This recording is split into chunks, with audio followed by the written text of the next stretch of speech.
Number 24 gives a profit function, 500p minus p squared. And we want to know when this profit, the least number of paintings that we can sell to get a profit of at least $60,000. So something greater than or equal to $60,000. Okay. Now one thing you could do is you could just throw each side into your graphing calculator as two separate equations. But to get a proper viewing window, to know how big to make your viewing window, let's factor out a p. So this is going to be 500 minus p, and I'm just going to say equal to 60,000 for the moment. Alright, so that lets me know that the graph on the left side is going to be when p is 0, the left side will be 0. When p is 500, it's going to be 0. And then here halfway will be 250. And as I've done in a previous problem, my axis is symmetry for a parabola. And now because the p squared term is negative over here in red, this term right here, okay, I know it's going to be concave down. Okay, so when you graph it, your x min and x max are going to be 0 to 500. Now your other graph, 60,000, is going to run something like this.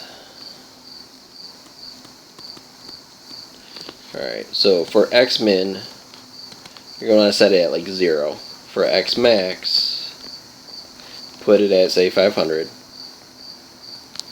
And for y min, put it at, say, 0. And for y max, put it at, say, 65,000. Just so you get the whole, where they cross in the window. Okay. So you throw them in, y1 and y2. See where they intersect. And since you're looking for the least number of paintings, it's going to be whatever this value is where they intersect. Okay, and you can use the calc feature. Okay, use second calc feature and then just let your calculator do the work there. Or, alternatively, now it took more to explain than to actually just throw it in the calculator and do it.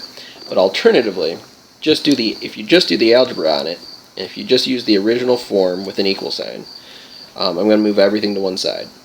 P squared minus 500p plus 60,000 equals 0. And if I factor this from this form, I get p minus 200 times the quantity p minus 300 equals 0. So either p is 200 or 300. And since I want the least number of paintings, I want the 200. Which goes along with knowing I'm going to be on the left side of the line of symmetry.